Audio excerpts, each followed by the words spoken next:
Dear aspirants, good evening to everybody. ఈరోజు క్లాస్లో మనం నిన్న ఏదైతే చెప్పామో దాన్ని కొనసాగిద్దామండి. నిన్నటి క్లాస్లో మార్కులు రావడానికి ఎకానమీని సులభంగా చదువుకోవాలా, అత్యధికంగా మార్కులు సాధించాలంటే ఎలా చదువుకోవాలా, క్వశ్చన్ పేపర్స్ ఎలా ఉంటాయి అనేటువంటి వాటిని గురించి నిన్నటి క్లాస్లో మనం డిస్కషన్ చేసాం. ఈరోజు క్లాస్లో సిలబస్ ఏంటి అనే దానిపైన చర్చిద్దాం. సిలబస్ అనేది చాలా ఇంపార్టెంట్ అండి. దాంట్లో భాగంగా మనకు సిలబస్ 5 చాప్టర్లు ఉందండి. మెయిన్స్లో ఏపీపీఎస్సి మెయిన్స్లో పేపర్ 2 కింద Indian economy and AP economy plus science and technology, Indian economy and AP ఎకానమీకి సంబంధించి 75 మార్క్స్, సైన్స్ అండ్ టెక్నాలజీకి సంబంధించి 75 మార్క్స్ ఉంది. ఈ 75 మార్క్స్కి సంబంధించి 5 చాప్టర్స్ ఇచ్చారు. టోటల్ 5 చాప్టర్స్ ఇచ్చారు. ఇది సెక్షన్ 1 కింద వస్తుంది. సెకండ్ పేపర్లో సెక్షన్ 1 కింద వస్తుంది. 75 మార్కుల వెయిటేజ్ ఉంటుంది. Science and technology 75 marks weightage ఉంటుంది. అయితే ఎన్ని చాప్టర్స్ ఉన్నాయి? టోటల్గా 5 చాప్టర్స్ ఉన్నాయి. మొదటి 3 చాప్టర్లు, 1వ చాప్టర్, 2వ చాప్టర్, 3rd చాప్టర్, ఈ 3 చాప్టర్లు ఇండియన్ ఎకానమీకి సంబంధించినవి. So in economy totally 5 chapters are there. Out of 5 chapters, 3 chapters are Indian economy, remaining 2 chapters are AP economy. Today we are going to be discussing about syllabus. Okay, right. The first chapter you see, structure of Indian economy, భారత ఆర్థిక వ్యవస్థ నిర్మాణము అన్నారు. అటు తర్వాత economic planning and policy. చూడండి, first chapter యొక్క title చూడండి. This is the title. Syllabus చాలా ఇంపార్టెంట్ నాన్న. సిలబస్ అనేది చాలా ఇంపార్టెంట్. ఈ సిలబస్ అనే దాని గురించి మీకు అవగాహన పూర్తి ఉండాలి. So the first chapter title is structure of Indian economy, economic planning and policy, భారత ఆర్థిక వ్యవస్థ నిర్మాణము, ఆర్థిక ప్రణాళికలు మరియు విధానాలు అని ఈ చాప్టర్ అండి. This is the title of the first chapter. దీని కింద ఫస్ట్ ఇంకోటి ఏమడిగాడు, ఇంకో టాపిక్ ఏమన్నాడు చూడండి. ఫస్ట్ చాప్టర్ ఏమన్నాడు?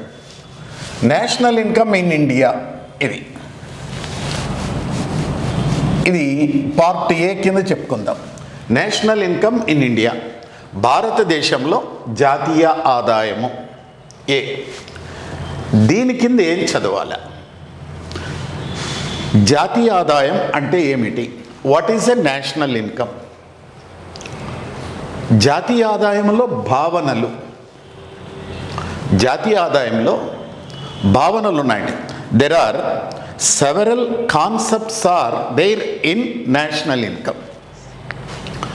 ఒకటి ట్రెడిషనల్ కాన్సెప్ట్స్, సాంప్రదాయమైన భావనలు ఉన్నాయి. రెండవది సెకండరీ, అనుబంధపు భావనలు ఉన్నాయి. ఇక్కడ మీకు నేను చెప్తాను క్లాస్లో ట్రెడిషనల్ కాన్సెప్ట్స్ ఏమిటి, మరి సప్లిమెంటరీ కాన్సెప్ట్స్ ఏమిటి.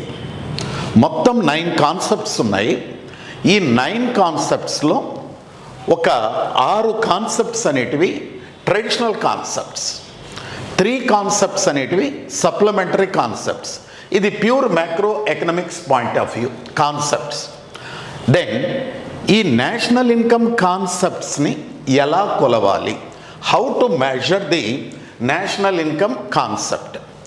ప్రొడక్షన్ ఆధారంగా, ఉత్పత్తి ఆధారంగా కొనాలి, ఆదాయం ఆధారంగా కొలవాలి, వ్యయం ఆధారంగా కొలవాలి. These concepts are being measured by 3 ways. One is based on production, The another one is based on factor income. The another one is based on expenditure. దాన్నే చూడండి. Then concepts and measurement of national income ఇక్కడ అయిపోయిందండి. రెండవది ఇక్కడ ఇంకో point, జాతీయ ఆదాయాన్ని అంచనా వేయటంలో సమస్యలు ఏమిటి? What are the problems involved in the estimation of national income అనే దాన్ని చదువుకోవాలి. దెన్ తరువాత జాతీయ ఆదాయాన్ని అంచనా వేయటం వల్ల లాభాలు ఏమిటి? What are the benefits to estimate of national income in India, వాటిని చదువుకోవాలి. ఇది స్థూల ఆర్థిక వ్యవస్థ దృక్పథం. It is a macro economic point of view, pure economics ఇక్కడ. అటు తర్వాత ఆక్యుపేషనల్ ప్యాటర్న్ అంటే ఇక్కడ ఏం చదవాలంటే నెక్స్ట్ భారతదేశానికి రావాల. భారత ఆర్థిక వ్యవస్థ నిర్మాణం ప్రకారము జాతీయ ఆదాయమును ఎలా అంచనా వేస్తారు, ఎవరు అంచనా వేస్తారు అనేటువంటి అంశాలు చదువుకోవాలి. How national income estimated in India, how national income estimated in India. Occupational pattern అంటే ఆక్యుపేషనల్ స్ట్రక్చర్, భారతదేశంలో జాతీయ ఆదాయమును ఎలా అంచనా వేస్తున్నారు ఏమిటి అనేది చదువుకోవాలి. ఆక్యుపేషనల్ స్ట్రక్చర్, వృత్తి నిర్మాణమునకు జాతీయ ఆదాయంలో వచ్చే మార్పులు ఏమిటి అనేది చదువుకోవాలి. అటు తర్వాత భారతదేశంలో జాతీయ ఆదాయ అంచనా పద్ధతులను గురించి చదువుకోవాలి. How to estimate national income in India అనే దాని గురించి తెలుసుకోవాలి. జాతీయ ఆదాయపు అంచనాలు ట్రెండ్స్ ఎలా ఉన్నాయో చదువుకోవాలి. తరువాత 2025-26 ఆర్థిక సర్వే ప్రకారం చదువుకోవాలండి. ఇది ఒకటండి, ఇది ఒక పార్ట్.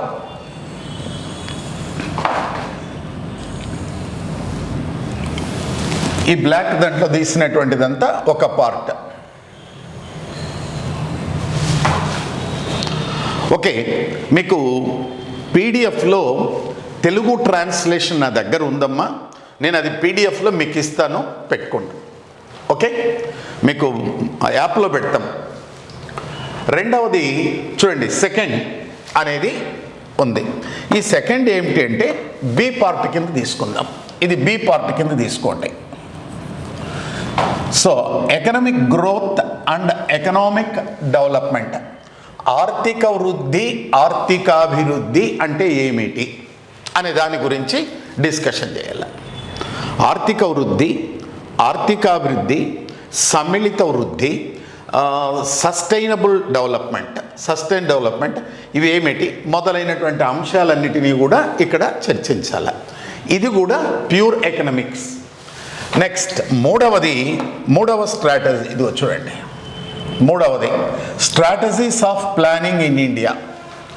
భారతదేశంలో ప్రణాళికలు ఎలా ఉన్నాయి, ప్రణాళికాబద్ధమైన ఆర్థిక విధానం ఎలా ఉంది.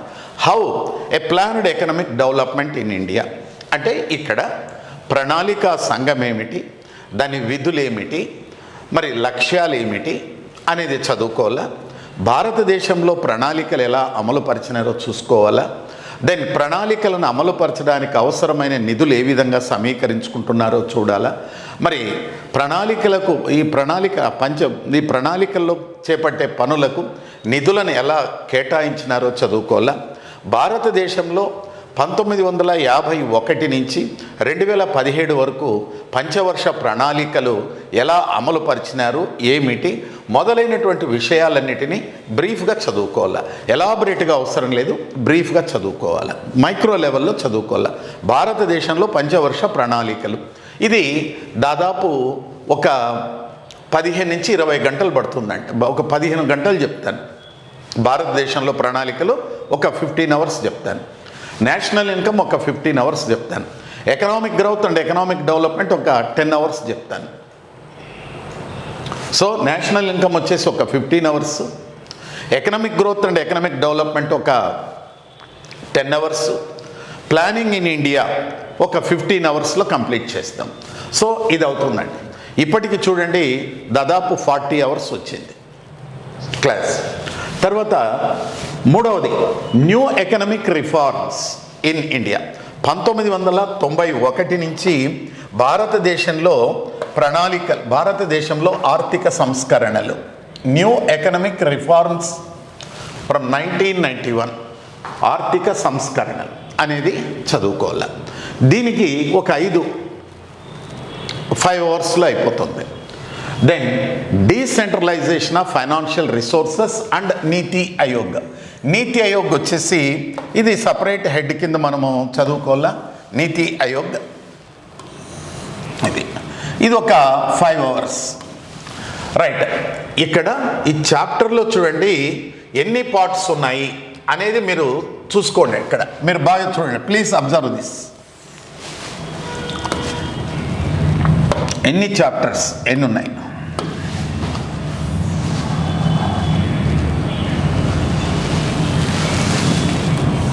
సో ఒకటి జాతీయ ఆదాయము, నేషనల్ ఇన్కమ్ ఉందన్నమా. జాతీయ ఆదాయం.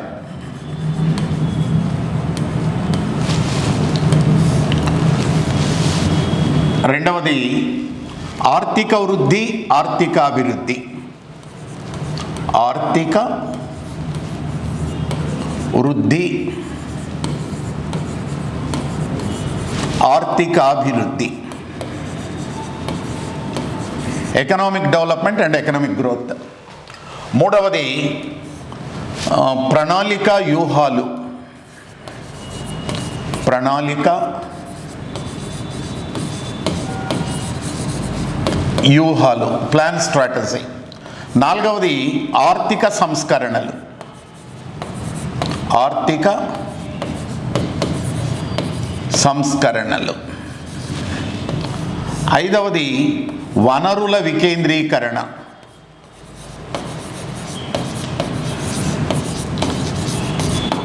వికేంద్రీకరణ.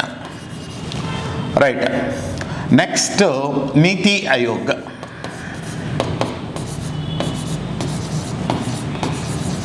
ఇదంతా కలిపి ఒక్క చాప్టర్ చూడండి. ఇక్కడ మీకు సిలబస్ తగ్గించినాను అంటున్నాడు. Here they said that we are reducing the syllabus అంటున్నాడు. నో, ఏం చేయలేదు.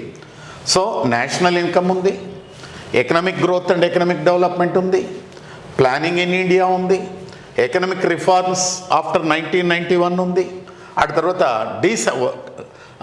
రిసోర్స్ డీసెంట్రలైజేషన్ ఉంది, నీతి ఆయోగ్ ఉంది.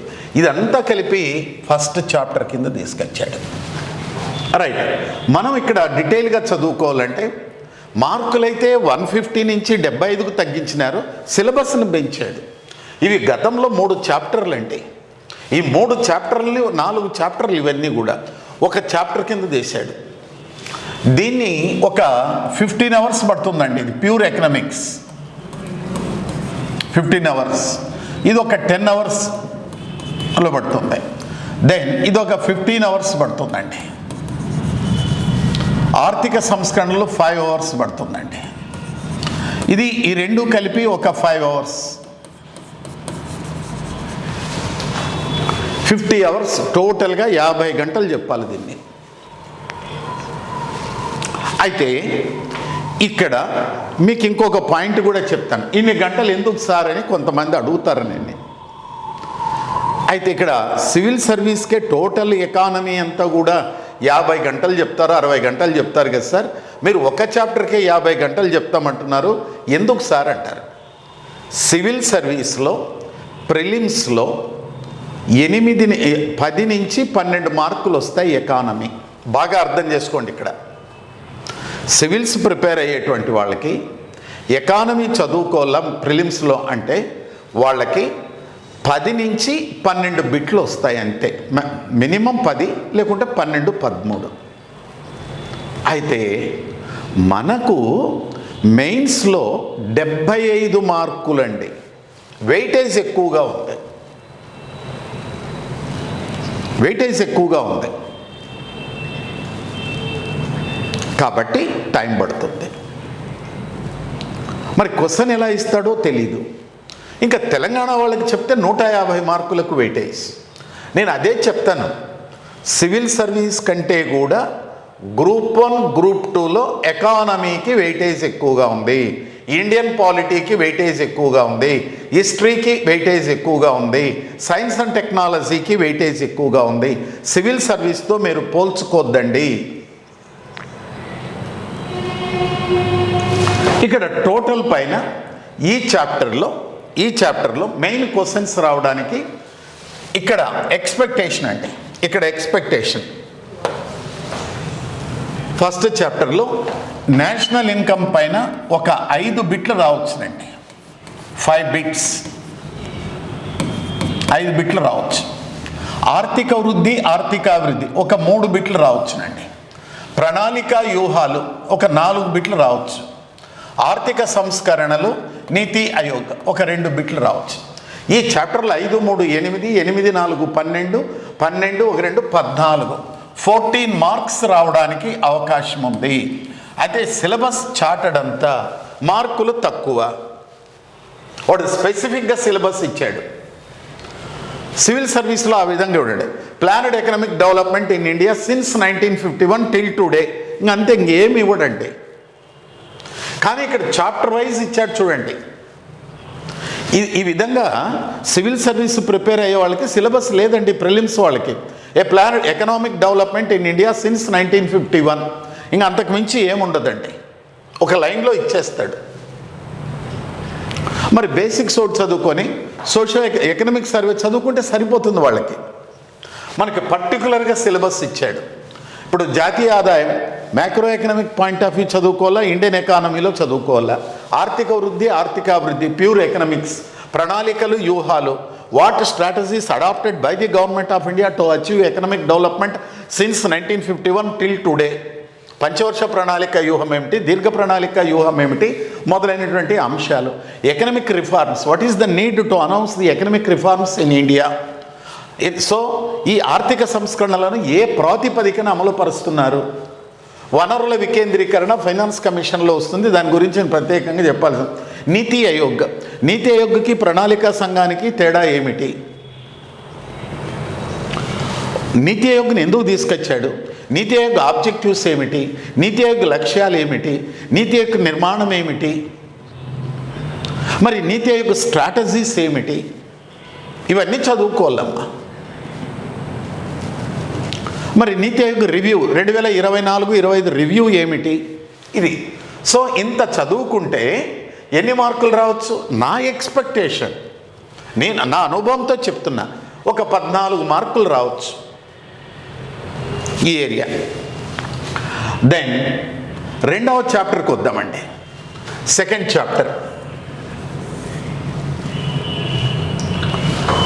చాప్టర్ చూడండి. మనీ టైటిల్ చూడండి. ఫస్ట్ టైటిల్ చూడండి. ఫస్ట్ టైటిల్ చూడాలి. Money, banking, public finance and foreign trade. Money, banking, public finance and foreign trade. This is the second chapter. దీంట్లో ఈ టైటిల్స్లోనే మనకు కనిపిస్తున్నాయండి.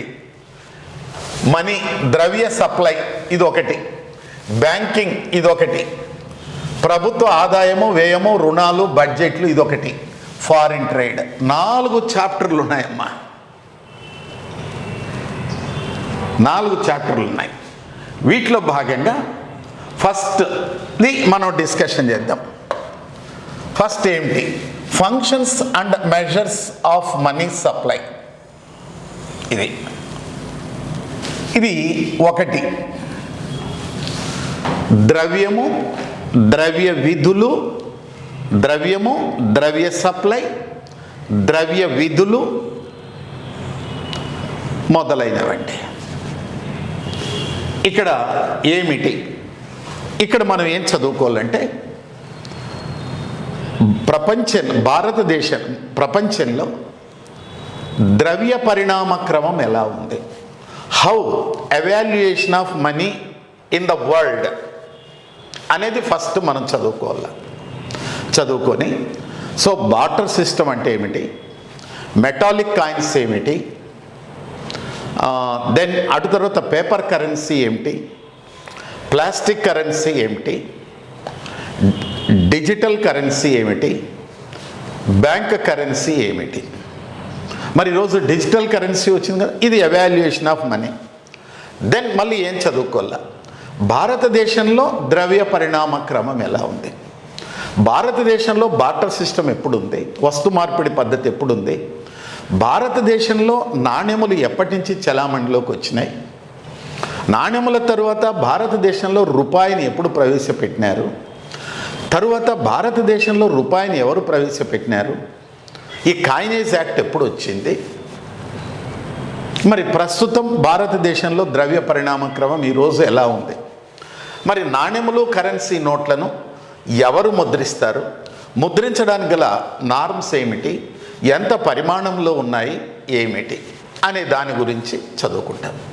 తరువాత ద్రవ్యము రకాలు, న్యాయాత్మకమైన ద్రవ్యం ఏమిటి, ఫియట్ మనీ ఏమిటి, టెండర్ మనీ ఏమిటి, మరి దెన్ అటు తర్వాత డిజిటల్ కరెన్సీ ఏమిటి, సెంట్రల్ బ్యాంక్ డిజిటల్ కరెన్సీ ఏమిటి, చీప్ మనీ పాలసీ ఏమిటి, హార్డ్ మనీ పాలసీ ఏమిటి, సాఫ్ట్ మనీ పాలసీ ఏమిటి, డియర్ మనీ పాలసీ ఏమిటి, డివాల్యుయేషన్ ఏమిటి, రూపీ డిప్రిసియేషన్ ఏమిటి, రూపీ అప్రిషియేషన్ ఏమిటి, మనీ మల్టిప్లయర్ ఏమిటి, మొదలైనటువంటి వాటన్నిటిని చెప్తాను. ఇంత చెప్తుంటే భయపడద్దండి, నేనున్నాను, మీరు ఏముందండి, అరటి పండు ఒలిసి నోట్లో పెడతాను. సో ఇది ఉండాలి.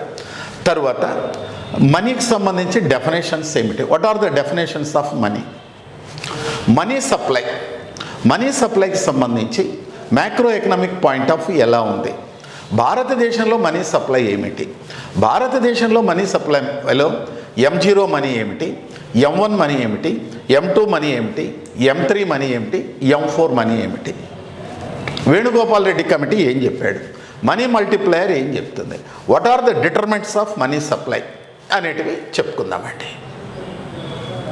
ఓకే, ఇది ఒక topic. Right, reserve bank of India, the next one చూడండి అమ్మా, next one reserve bank of India.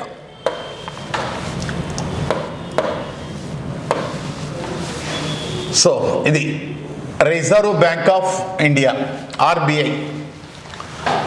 RBI కేంద్ర బ్యాంక్ ఏమిటి, భారతదేశంలో కేంద్ర బ్యాంకును ఎప్పుడు ఏర్పాటు చేశారు, ఆర్బిఐ నిర్మాణం ఏమిటి, what is the structure of reserve bank of India. First of all ఇది చాలా important, structure of reserve bank structure ఎట్లా ఉంది, దాని గవర్నర్ లేరు, గవర్నర్ ఏమిటి, డైరెక్టర్స్ ఏమిటి, బయట నుంచి ఎవరు వస్తారు, ఎంతమంది నియమిస్తారు, ఆ గవర్నర్ని వీళ్ళందరినీ ఎవరు నియమిస్తారు, వాళ్ళ పదవీ కాలం ఎంత, ఎన్ని పర్యాయములు వాళ్ళు ఎంపిక కావచ్చు, మొదలైనటువంటి రిజర్వ్ బ్యాంక్ స్ట్రక్చర్, ఎవాల్యుయేషన్, ఇదంతా కూడా. ఇక్కడ రీజనల్ ఆఫీసర్స్ ఏమిటి, జోనల్ ఆఫీసర్స్ ఏమిటి, సబ్ జోనల్ ఆఫీసర్స్ ఏమిటి, మొదలైనటువంటి వాటన్నిటిని తీసుకుందాం. నెక్స్ట్ ఫంక్షన్స్, రిజర్వ్ బ్యాంక్ యొక్క విధులు ఏమిటి, రిజర్వ్ బ్యాంక్ యొక్క విధులు వచ్చేసి ట్రెడిషనల్ సాంప్రదాయ ఫంక్షన్స్ ఏమిటి, ట్రెడిషనల్ ఫంక్షన్స్ ఏమిటి, సూపర్వైజరీ ఫంక్షన్స్ ఏమిటి, పర్యవేక్షక విధులు ఏమిటి, ప్రమోషన్ దెన్ విధులు ఏమిటి, బ్యాంకింగ్ విధులు చేయదండి. ఓకే రైట్, తర్వాత ఫంక్షన్స్ ఇదండి, వీటికి గురించి తెలుసుకుంటాం. మానిటరీ పాలసీ, ద్రవ్య విధానం అంటే ఏమిటి,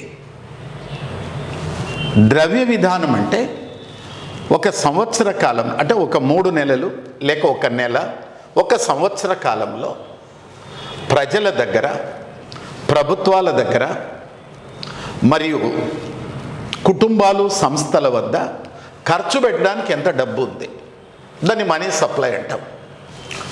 ఆ మనీ సప్లైని ఎక్కువ ఉండకూడదు, తక్కువగా ఉండకూడదు, దాన్ని నియంత్రించడానికి ఆర్బిఐ రూపొందించే పాలసీని మానిటరీ పాలసీ అంటాం. అంటే రిజర్వ్ బ్యాంక్ యొక్క ద్రవ్య విధానం ఏమిటి, ద్రవ్య సప్లైని నియంత్రించడానికి ఏం చెప్తుంది.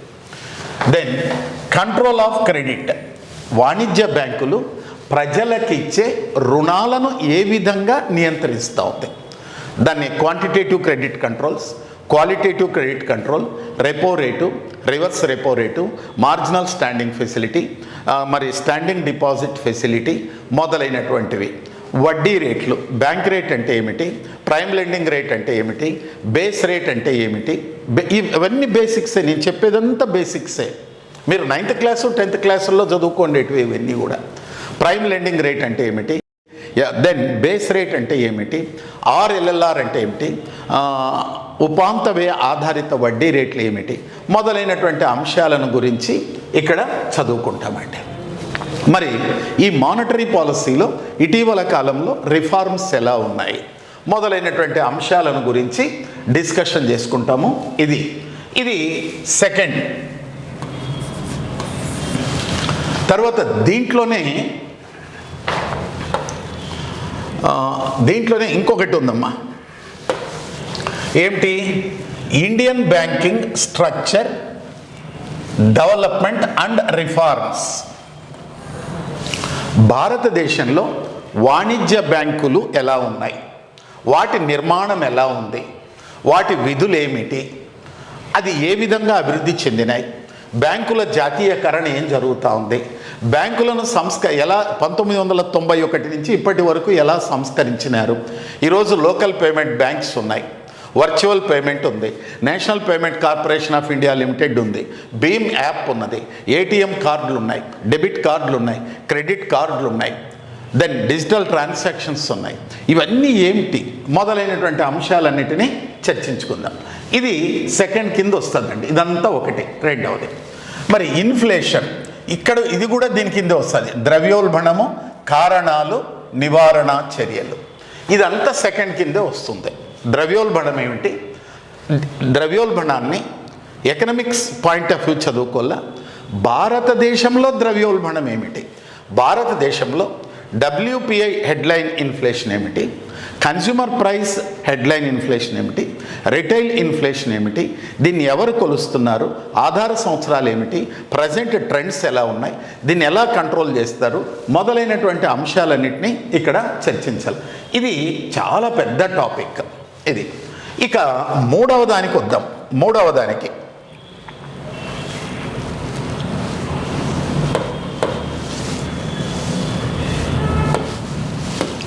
థర్డ్. ఇది థర్డ్ పార్ట్ చూడండి.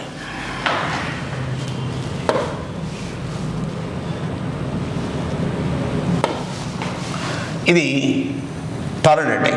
India's physical policy, physical imbalances, deficit finance, physical responsibility, Indian tax structure, GST, recent Indian budget. ఈ కలర్లో ఉండేదంతా మూడవది, థర్డ్. అంటే ఫిజికల్ పాలసీ, కోశ విధానము, విత్త విధానము, భారత ప్రభుత్వం యొక్క విత్త విధానం, భారత ప్రభుత్వం యొక్క కోశ విధానం. అంటే పన్నులకు సంబంధించి, రుణాలకు సంబంధించి,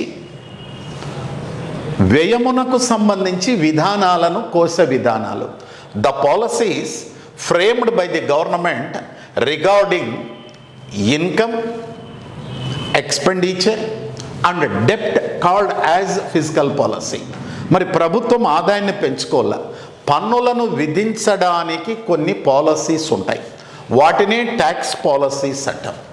ఖర్చు పెట్టడానికి కొన్ని పాలసీస్ ఉంటాయి, వాటినే ఎక్స్పెండిచర్ పాలసీస్ అంటాం. మరి ఖర్చు ఎక్కువగా ఉండి ఆదాయం తక్కువగా ఉంటే రుణాలు చేస్తుంది, వాటిని డెప్ట్ పాలసీ అంటాం.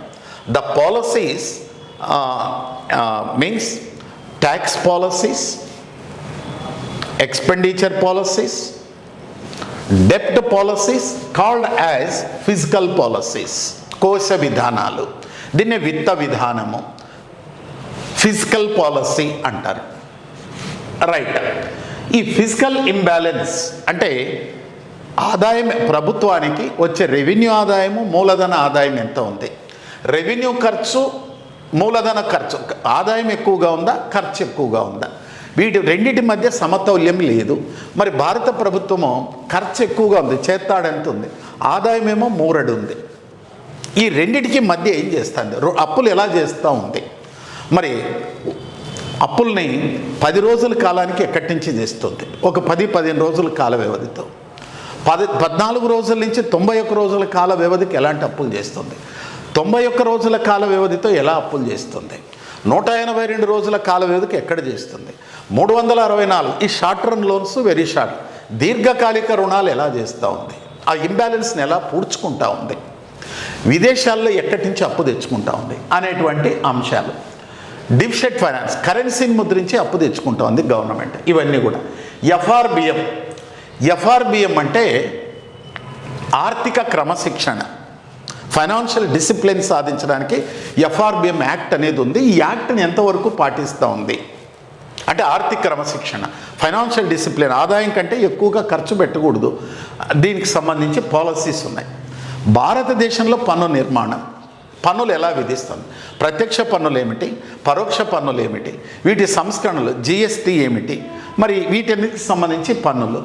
మరి ఈ పరోక్ష పన్నులన్నిటిని సంస్కరించి ఒకే దేశం ఒకే పన్ను అని జిఎస్టీని విధించిన, వీటన్నింటిని గురించి తెలుసుకోవాలి. Then recent Indian budget 2026-27 budget గురించి చెప్పాలి. ఇది third. So balance of payments, నాలుగవది బ్యాలెన్స్ ఆఫ్ విదేశీ వ్యాపారం బిఓపి అండ్ విదేశీ ప్రత్యక్ష పెట్టుబడులు. ఇది 4 చాప్టర్లు ఉన్నాయండి, 4 చాప్టర్లు ఉన్నాయి. ఇక్కడ 4 చాప్టర్లు.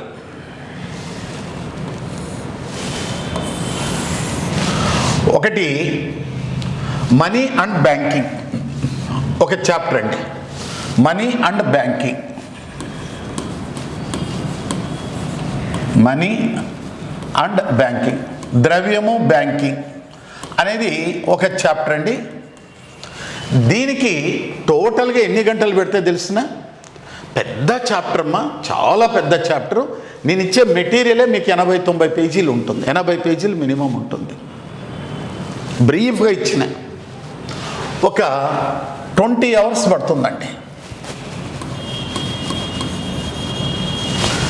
దీంట్లో ఎన్ని మార్కులు రావచ్చు, 150 మార్కులు ఉన్నప్పుడు 15 నుంచి 25 మార్కులు వచ్చేటువంటి మనీ అండ్ బ్యాంకింగ్ నుంచి. ఎకానమీ పేపరు 150 మార్కులకు ఉన్నప్పుడు 15 మార్కుల నుంచి 20-22 మార్కులు వచ్చేటివి.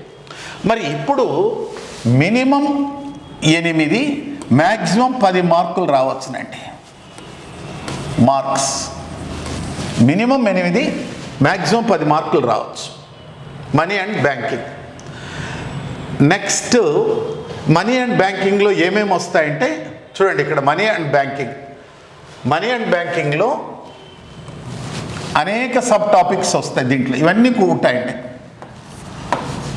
మనీ సప్లై ఉంటుంది, మనీ సప్లై, ద్రవ్య సప్లై ఉంటుంది, రిజర్వ్ బ్యాంక్ ఆఫ్ ఇండియా ఉంటుంది, రిజర్వ్ బ్యాంక్ ఆఫ్ ఇండియా పరపతి నియంత్రణ ఉంటుంది, క్రెడిట్ కంట్రోల్, పరపతి నియంత్రణ ఉంటుంది. మూడవది వచ్చేసి వాణిజ్య బ్యాంకులు, కమర్షియల్ బ్యాంక్స్ ఉంటాయి, వాణిజ్య బ్యాంకులు ఉంటాయి. నాలుగవది ఇన్ఫ్లేషన్ ఉంటుందండి. ఇవన్నీ చాలా కీలకమైనటువంటివి. ఇవన్నీ కూడా ఇన్ని సబ్ టాపిక్స్ ఉంటాయి దాంట్లో. తరువాత రెండవది ఏమిటి,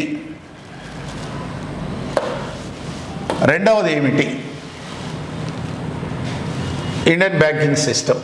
తరువాత Indian physical policy,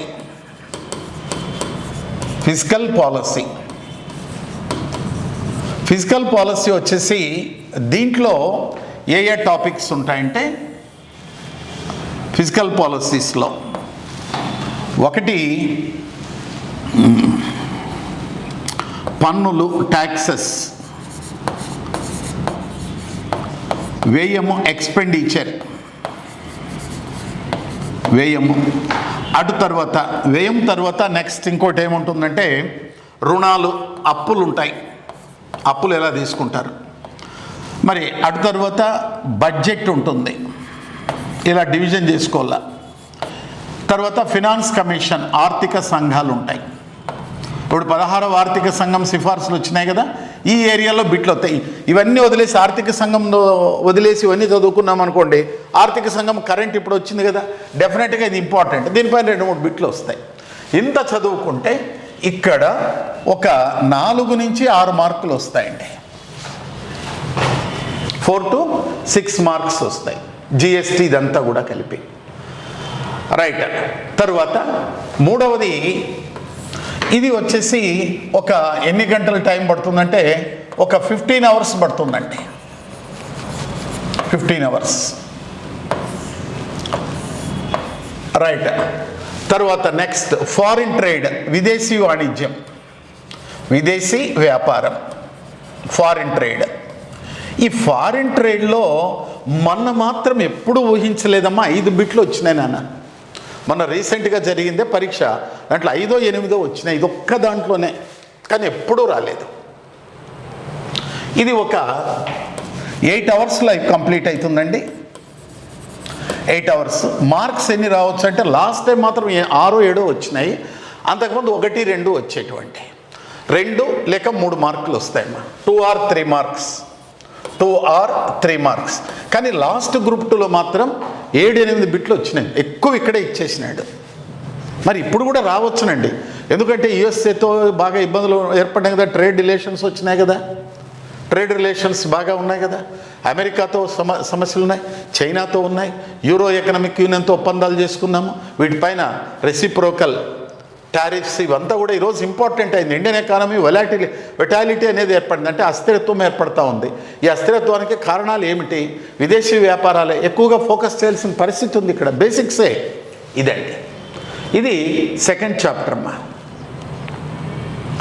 right. Then you come to the third chapter. Third chapter అండి. థర్డ్ చాప్టర్ వచ్చేసి 3 సెక్టార్స్ ఉన్నాయండి. థర్డ్ చాప్టర్ చూడండి, ఇక్కడ వ్యవసాయ రంగం, agriculture sector, industrial sector, service sector in India. వ్యవసాయ రంగం, పారిశ్రామిక రంగం, సేవా రంగాలకు, భారత ఆర్థిక వ్యవస్థలో వ్యవసాయ రంగం, పారిశ్రామిక రంగం, సేవా రంగాలకు సంబంధించింది. ఈ ఫస్ట్ చాప్టర్ ఏంటో చూద్దాం. చూడండి, ఫస్ట్ చాప్టర్ ఏంటో చూద్దాం. ఈ ఫస్ట్ చాప్టర్లో చూడండి, ఇండియన్ అగ్రికల్చర్, భారతదేశంలో వ్యవసాయం. భారతదేశంలో వ్యవసాయం, భారతదేశంలో వ్యవసాయం అనేది చాలా పెద్ద చాప్టర్. 1950-51 నుంచి 2014-15 వరకు మైక్రో లెవెల్లో రావాలా, 2014-15 నుంచి ఇప్పటి వరకు మ్యాక్రో లెవెల్లో రావాలా. దీంట్లో భాగంగా చూడండి, ఇక్కడ ఏంటంటే క్రాప్ ప్యాటర్న్, పంటల విధానం ఎట్లా ఉంది భారతదేశంలో, భారతదేశంలో పంటల విధానం ఎలా ఉంది అంటే శీతోష్ణ స్థితి, నీటిపారుదల సౌకర్యాలు, భూమి సారవంతము, విత్తనాలు, ఎరువులు, క్రిమి సంహారక మందుల లభ్యత, ప్రజల ఆహారపు అలవాట్లు మొదలైనటువంటి వాటిని బట్టి దేశంలో ఏ ప్రాంతాల్లో ఏ పంటలు పండిస్తున్నారు అని చెప్పేదాన్ని క్రాప్ ప్యాటర్న్ అంటాం. If agriculturists are growing crops based on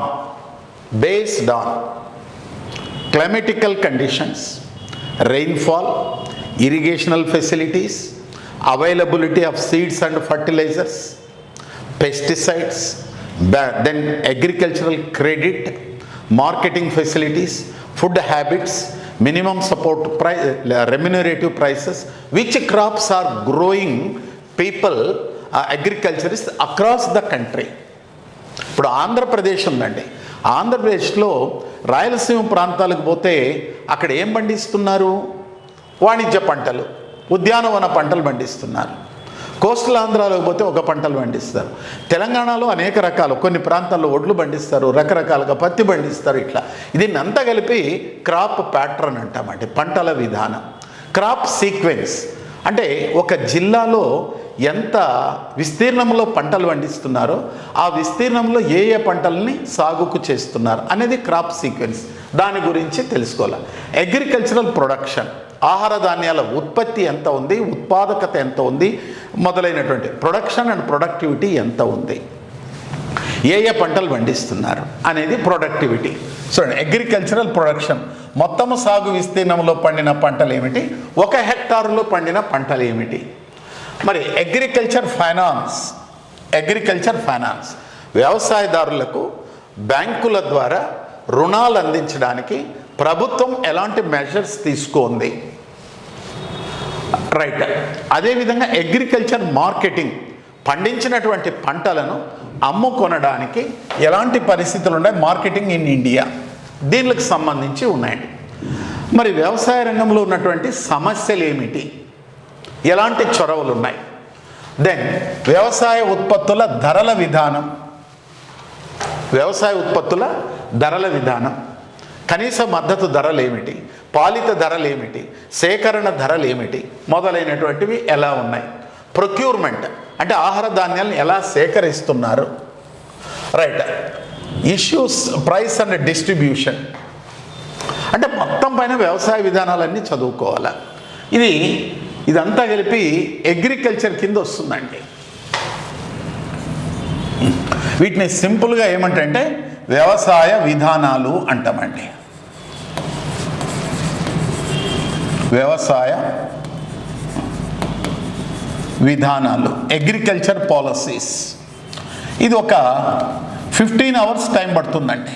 ఎంత సింపుల్గా చెప్పినా పడుతుంది, 15 అవర్స్ టైం పడుతుంది. అగ్రికల్చరల్ పాలసీస్ ఎంత బ్రీఫ్ చేసినా కూడా అంత టైం పడుతుందండి. మరి దీంట్లో ఎన్ని మార్కులు రావచ్చు? ఇది చదువుకుంటే మీకు ఏపీ ఎకానమీ ఈజీ అయిపోతుందండి.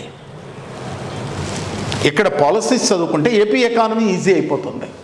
సో ఇక్కడ ఇది చదువుకున్నాం అనుకోండి, సో ఆల్మోస్ట్ అలా ఎన్ని మార్కులు రావచ్చునంటే ఒక 5 మార్క్స్ రావచ్చు. వెయిటేజ్ తగ్గింది కదా ఇప్పుడు. రైట్. అటు తరువాత రెండవది ఏమిటి? రెండవది. సో ఈ రెండవ దాంట్లో ఏముందంటే రైట్ చూడండి, ఇక్కడ ఇండస్ట్రియల్ డెవలప్మెంట్ ఇండియా, భారతదేశంలో పారిశ్రామిక అభివృద్ధి ఎలా ఉంది, పరిశ్రమల నిర్మాణం ఎలా ఉంది, అవి ఎదుర్కొంటున్నటువంటి సమస్యలు ఏమిటి, న్యూ ఇండస్ట్రియల్ పాలసీ 1991 పారిశ్రామిక విధానం, పెట్టుబడుల ఉపసంహరణ, ఈజ్ ఆఫ్ డూయింగ్ బిజినెస్, పారిశ్రామిక రుగ్మత, కారణాలు ఏమిటి, కాన్సిక్వెన్సెస్ ఏమిటి, రెమెడీస్ ఏమిటి, ఇదండి దీనికి సంబంధించి ఇదండి. సో దీన్ని అంతా కలిపి ఏమంటామంటే సింపుల్గా పారిశ్రామిక విధానాలు అంటామండి. పారిశ్రామిక విధానాలు. ఇది ఎంత వరిష్టంగా కూడా ఒక 15 గంటలు టైం పడుతుంది. ఒక 4 నుంచి 5 మార్కులు రావచ్చునండి అంతే. సిలబస్ చాలా ఎక్కువ, కానీ ఏపీ ఎకానమీకి ఈజీ అవుతుంది. మరి అటు తర్వాత service sector, growth and contribution, service sector ఇది service sector in India, role of ITES sector and development, ఇదండి. దీన్ని ఒక 5 అవర్స్లో చెప్తాను. ఈ 5 అవర్స్లో చెప్తే 1 లేక 2 మార్కులు వస్తాయండి. ఇది టోటల్గా ఇండియన్ ఎకానమీనమ్మా, టోటల్గా ఇండియన్ ఎకానమీ సంబంధించింది. చూడండి ఇక్కడ బ్రీఫ్ చూడండి, ఇదేమో ఫస్ట్ చాప్టరు, ఇదేమో సెకండ్ చాప్టరు, ఇదేమో థర్డ్ చాప్టర్. టోటల్గా కలిపి ఇక్కడ టోటల్గా వచ్చేసి 120, 130, 140 అవర్స్ పడుతుందండి ఇండియన్ ఎకానమీ. 130 to 140 అవర్స్ పడుతుంది. ఇక్కడ టోటల్గా ఇండియన్ ఎకానమీలో 75 మార్కులలో 45 నుంచి 50 మార్కులు వస్తాయండి. 40 to 50 మార్క్స్ వస్తాయి ఇండియన్ ఎకానమీ, ఇదండి. రైట్. తరువాత 2 చాప్టర్లు ఉన్నాయండి, ఇది చూడండి. తరువాత 2 చాప్టర్లు. ఈ 2 చాప్టర్లు వచ్చేసి ఏపీ ఎకానమీకి సంబంధించినవి. Structure of Andhra Pradesh economy and public finance, structure of Andhra Pradesh economy and public finance అని అంటున్నాడు.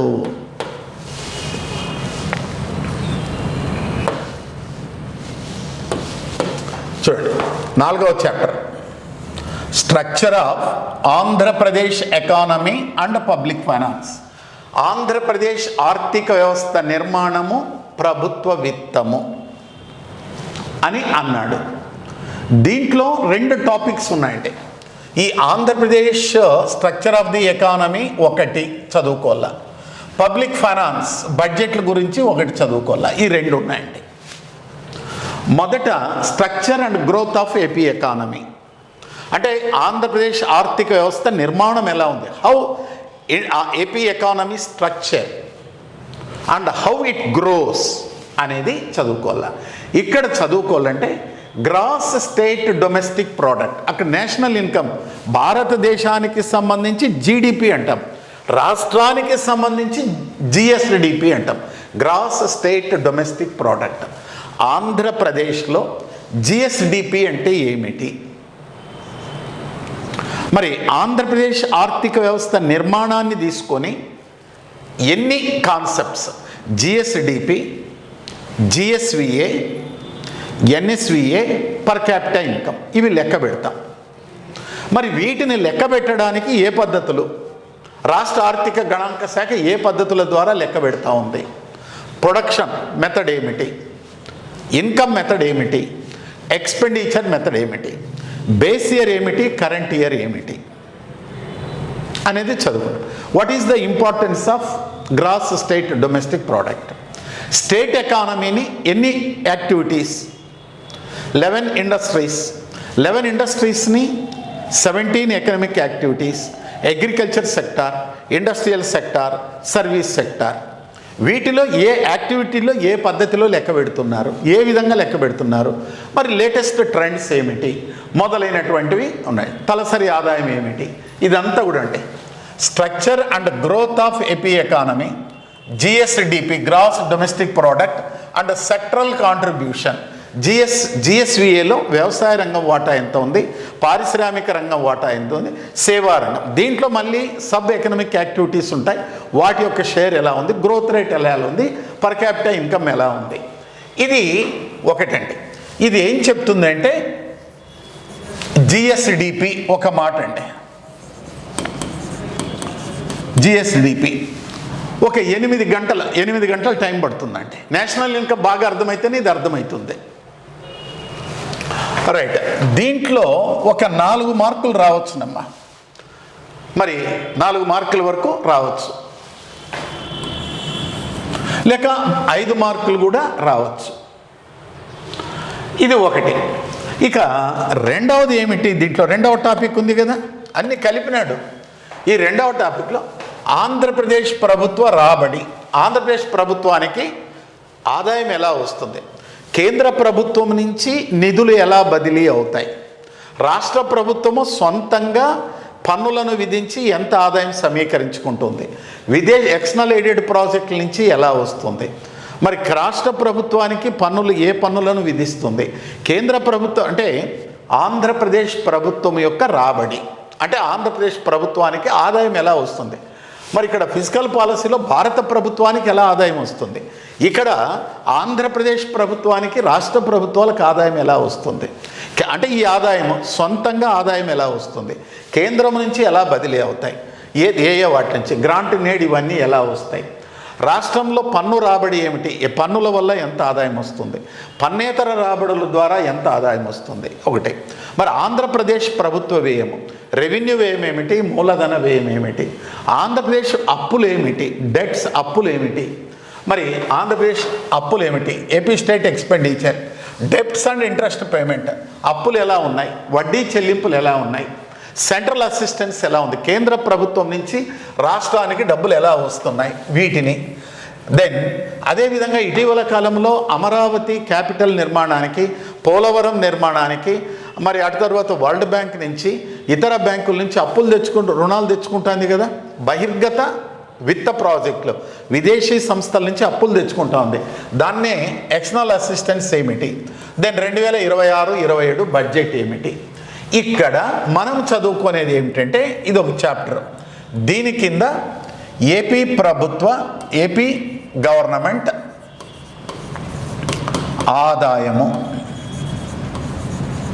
ఆదాయము, ఏపీ గవర్నమెంట్ వ్యయము,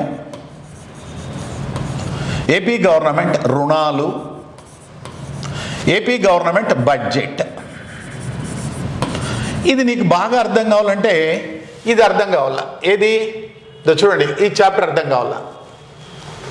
ఫిజికల్ పాలసీ ఇది ఉంది చూడండి. ఈ పాలసీస్ స్టేట్కి వస్తాయండి. నీకు ఫస్ట్ చాప్టర్లో నేషనల్ ఇన్కము, సెకండ్ చాప్టర్లో ఫిజికల్ పాలసీస్ బాగా అర్థమైతే మనకు ఫోర్త్ చాప్టర్ కేక్ వాక్ అండి. అది అర్థం కాలేదనుకోండి, ఇది తల పగలగొట్టుకోవాలి. Okay, right. సో దీనికి ఒక 4 మార్క్స్, టోటల్గా 8 మార్క్స్ రావచ్చునండి. 8 to 10 మార్క్స్ రావచ్చు. ఇది టోటల్గా ఒక 15 గంటల్లో కంప్లీట్ చేస్తాను. టోటల్గా ఒక 15 అవర్స్లో కంప్లీట్ చేస్తాను. ఇంకా చివరి chapter agriculture and allied sector.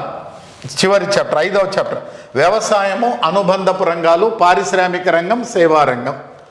ఇక్కడ మీరు చూడండి, ఆంధ్రప్రదేశ్లో వ్యవసాయము, అనుబంధపు రంగాలు, ఆంధ్రప్రదేశ్లో పారిశ్రామిక రంగం, సేవా రంగాలు. ఆంధ్రప్రదేశ్లో వ్యవసాయము, పారిశ్రామిక, సేవా రంగాలు. ఈ 3 చాప్టర్లు ఉన్నాయి దీంట్లో. ఇది 1, ఇది 2, ఇది 3 చాప్టర్లు. 3 చాప్టర్లు ఉన్నాయి.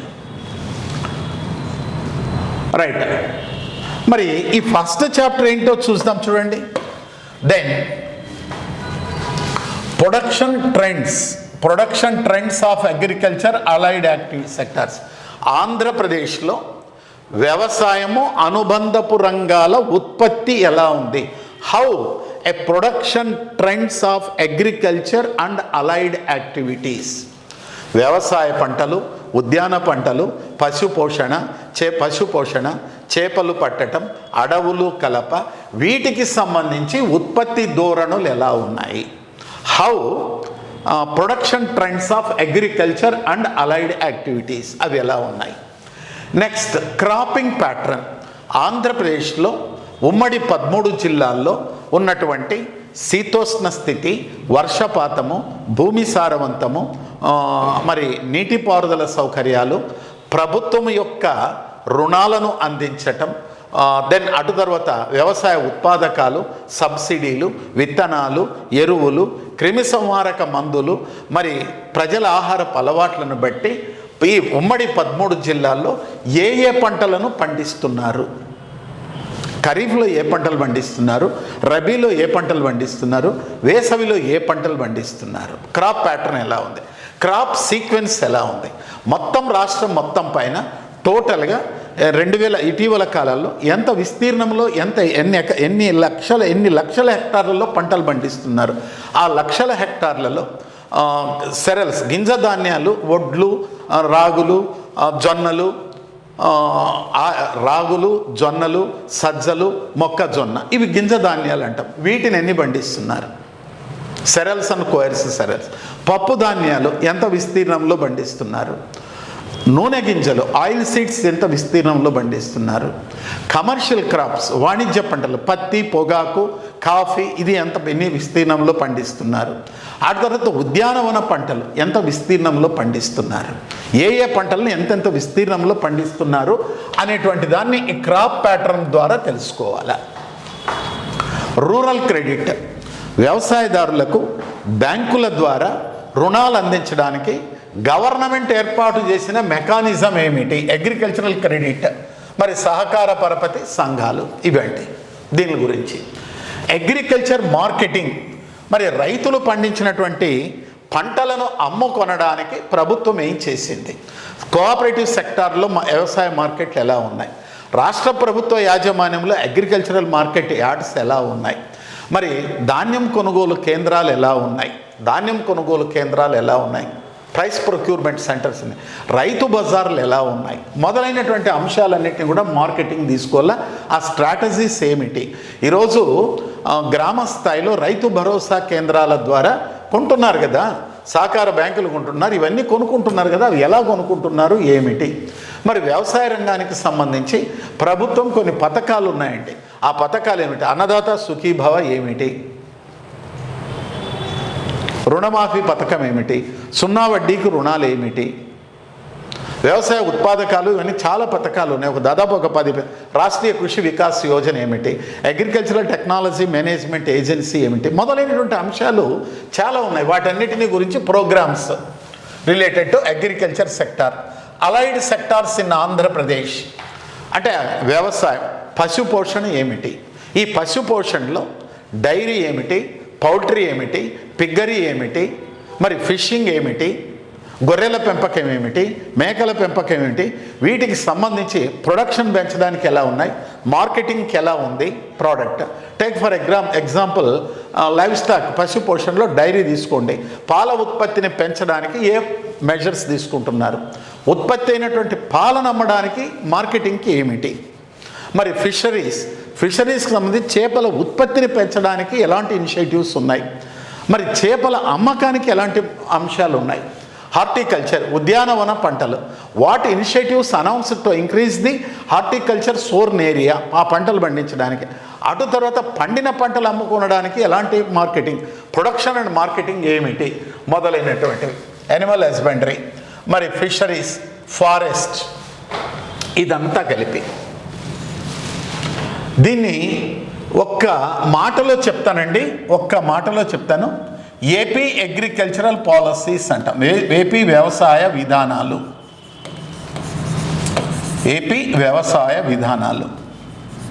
ఏపీ అగ్రికల్చరల్ పాలసీస్ అంటాం. ఈ ఏపీ అగ్రికల్చరల్ పాలసీస్ ఒక 20 అవర్స్ టైం పడుతుందమ్మా నాకు. మీరు ఎంత నన్ను ఇబ్బంది పెట్టినా ఒక 20 అవర్స్ టైం పడుతుంది. ఎందుకంటే మీకు ఎక్కడ మెటీరియల్ లేదు. ఇది నేను రాయాల కూర్చొని, నేను తలంచుకొని రాస్తే మీ దగ్గర తలెత్తుకొని పాఠం చెప్తాను. గవర్నమెంట్ పాలసీస్ రోజు మీరు తీసుకోవాలా, అగ్రికల్చరల్ పాలసీస్ ఇవి. దీంట్లో కలిపి 8 మార్కుల వరకు రావచ్చునండి, 10 కూడా రావచ్చు. ఎక్కువ మార్కులు రావడానికి అవకాశం ఉన్నటువంటిది. ఇండియన్ అగ్రికల్చర్, ఏపీ అగ్రికల్చర్ బాగా చదువుకుంటే 15 మార్కులు వస్తాయండి. ఎందుకంటే మన అగ్రికల్చరల్ ఎకానమీ కదా ఇదండి. ఇక రెండవది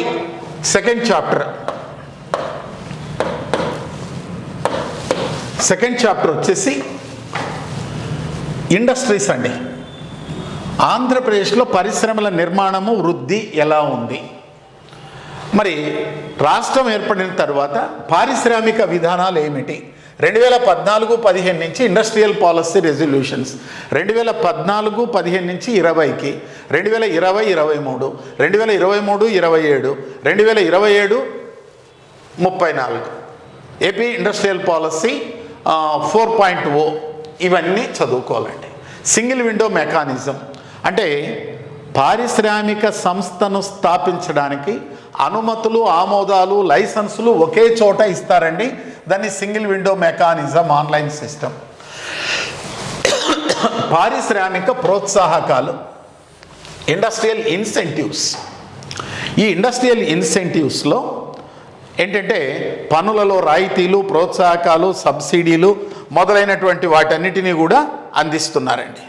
ఓకే, ఇండస్ట్రియల్ ఇన్సెంటివ్స్, ఎంఎస్ఎంఈస్. ఈరోజు 1 ఫ్యామిలీ 1 ఎంటర్ప్రెన్యూర్ అని అంటున్నారు కదా, ఎంఎస్ఎంఈ పార్కులు ఇవన్నీ కూడా. ఇండస్ట్రియల్ క్యారిడార్లు, 4 క్యారిడార్లు ఉన్నాయి. ఇదంతా పారిశ్రామిక విధానాలు.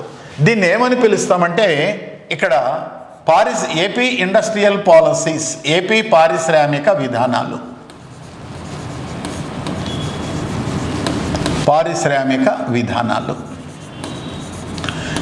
ఇది ఒక 15 గంటల్లో చెప్తానండి, ఒక 15 అవర్స్. దీంట్లో ఒక 6-7 మార్కులు వస్తాయమ్మా, 6-7 మార్కులు రావచ్చు. ఇటీవల ట్రెండ్స్ 2024 నుంచి బాగా చూడాలి. ఎందుకంటే ఈ సమ్మిట్లు, పెట్టుబడులు ఇవన్నీ కూడా చాలా వచ్చినాయి కదా, చాలా ఎలాబరేట్గా ఉంటుందండి. ఇది మీ కంప్లీట్ మెటీరియల్ బోత్ మీడియాస్లో ఇస్తాను.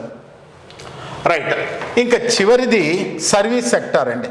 మనకు సర్వీస్ సెక్టార్ అంటే ఐటీ సెక్టార్ ఇటీవల కాలంలో ఉందండి. సర్వీస్ సెక్టార్ నిర్మాణం ఏమిటి, ఇన్ఫర్మేషన్ టెక్నాలజీ ఏమిటి, ఎలక్ట్రానిక్స్ పాలసీస్ ఏమిటి, కమ్యూనికేషన్ పాలసీస్ ఏమిటి, ఆంధ్రప్రదేశ్ ఐటీ పాలసీస్ ఏమిటి, ఇది ఐటీ సెక్టార్ వస్తుందండి. ఐటీ సెక్టారు ఇతరములు వస్తాయండి, వస్తాయి. రైట్, ఇది ఒక 8 అవర్స్లో అవుతుందండి. 8 అవర్స్ టోటల్గా ఏపీ ఎకానమీ ఒక 50 అవర్స్ అమ్మ. Total AP economy 50 hours AP economy. Indian economy ఒక 120 అవర్స్. టోటల్గా 170 అవర్స్లో కంప్లీట్ చేస్తాను. ఇంకా తగ్గుతాయి, ఇంకా 10 ఒక 20 అవర్స్ తగ్గచ్చు అన్నాడు. తరువాత ఏపీ ఎకానమీలో 25 నుంచి 30 మార్కులు రావచ్చునండి. 25 నుంచి 30 మార్కులు రావచ్చు. ఇక్కడ ఇండియన్ ఎకానమీలో వచ్చేసి 50 నుంచి 45 టు 50 మార్కులు రావచ్చునండి. మరి రీసెంట్గా జరిగినటువంటి ఎగ్జామినేషన్లో ఏపీ ఎకానమీలో 22 క్వశ్చన్లు వచ్చినాయి, 22, 23 వచ్చినాయి. ఇండియన్ ఎకానమీలో 50 మార్కులు వచ్చినాయండి. సో ఈ ప్యాటర్న్లో రావచ్చు. మరి దీనికి సంబంధించి తెలుగు మీడియంకి సో బుక్స్ ఏమిటి? బుక్స్ వచ్చేసి ఇక్కడ మీకు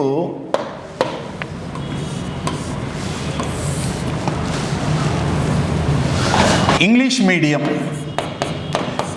మీడియం వచ్చేసి Indian economy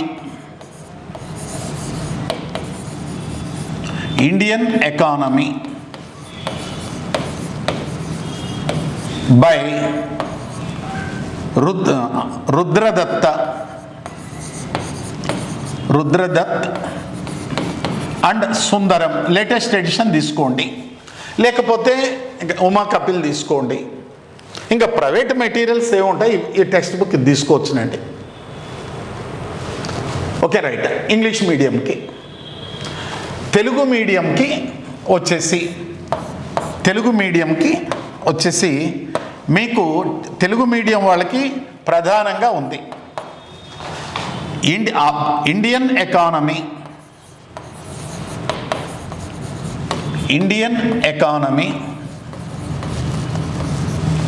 by Telugu academy.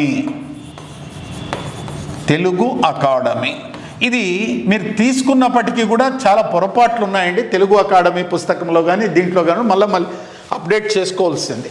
ఇది బుక్స్ టెక్స్ట్ బుక్లు అండి. మరి ఇండియన్ ఎకానమీకి సంబంధించి ఇక్కడ మ్యాగజైన్స్ ఎకనామిక్ సర్వేనండి. ఎకనామిక్ సర్వే మొత్తము ఇంత చదవద్దండి, మన సిలబస్కి అనుగుణంగానే చదువుకోవాలమ్మా. సర్వే అంటేనే మార్కెట్లో మేము బుక్ రాసి ఇంత సైజు ఇస్తాం, రాతికి పట్టుకొని తిరుగుతారు, అదేం వద్దండి.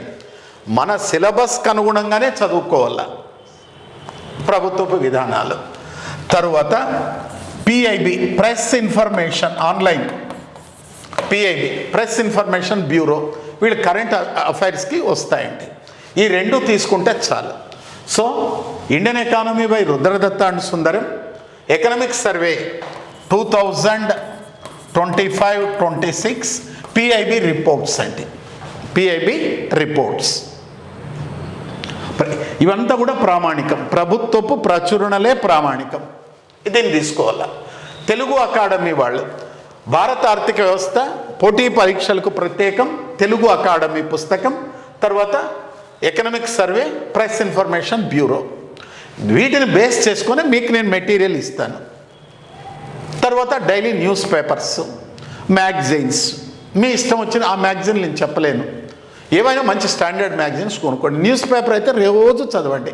తెలుగు మీడియం వాళ్ళు అయితే ఈనాడు చదువుకోండి. ఈనాడులో ప్రభుత్వపు వార్త, రాజకీయ వార్తలు వద్దు. 4th పేజీలో ఎడిటోరియల్ ఉంటుంది, ఆర్టికల్స్ ఉంటాయి, బిజినెస్ పేపర్ ఉంటుంది, అవి చదువుకోండి. ఎందుకంటే ఫ్రీలాన్స్ రచయితలు ఉంటారు, మంచి ఆర్టికల్స్ రాస్తారు. ఇంకా రాజకీయ వార్తలు నేను చెప్పనండి, అవి మీ ఇష్టం, అది ఏదైనా చదువుకోండి, అవి పనికిరావు. ఇక్కడ ఈనాడు ఎందుకు చెప్తానంటే ఫ్రీలాన్స్ రచయితలు ఉంటారు, వాళ్ళు రాస్తారండి, ప్రొఫెసర్స్, వీళ్ళంతా కూడా 4th page editorial, article, business paper చదువుకోండి. ఇంగ్లీష్ మీడియం వాళ్ళు హిందూ పేపర్ కానీ ఇండియన్ ఎక్స్ప్రెస్ కానీ చదువుకోండి. మరి పాలిటిక్స్ వద్దండి, పాలసీస్ వస్తే ఆ పాలసీస్ చదువుకోండి. రైట్. ఇక్కడ ఇది ఇండియన్ ఎకానమీకి. ఏపీ ఎకానమీకి సంబంధించి ఏపీ ఎకానమీకి సంబంధించి ఆంధ్రప్రదేశ్ ఆర్థిక వ్యవస్థ పోటీ పరీక్షలకు ప్రత్యేకం. అది అంతకుమించి ఏం పుస్తకం లేదు.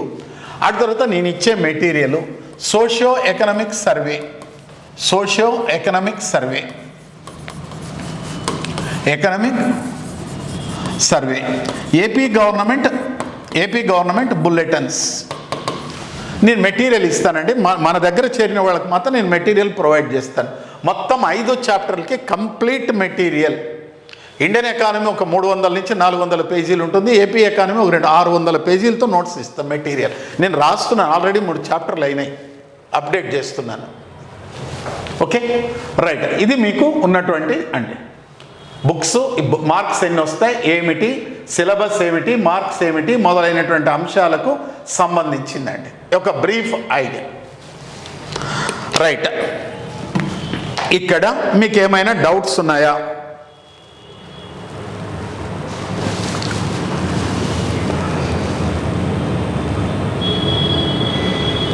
Fifth chapter okay.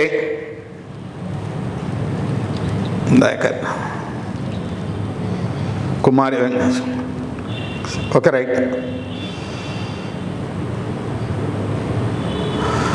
Okay dear aspirants, మీకు ఈ సిలబస్ ఎనాలిసిస్ వినటం వల్లనే సబ్జెక్ట్ డెప్త్ ఎంత ఉంది, మాస్టర్ ఎలా ఉంది, దీని కవరేజ్ ఏమిటి అనేది మీకు తెలిసిపోతుందండి. ఎందుకంటే మనకు సిలబస్ అనేది చాలా చాలా ఇంపార్టెంట్ అమ్మా, వెరీ వెరీ ఇంపార్టెంట్. ఇది తెలియకపోతే మనం ప్రిపేర్ కాలేము. మీకు ఏమైనా డౌట్స్ ఉన్నాయా? Any doubts regarding syllabus? Right. మరి సెషన్ క్లోజ్ చేద్దామా? Okay, thank you one and all.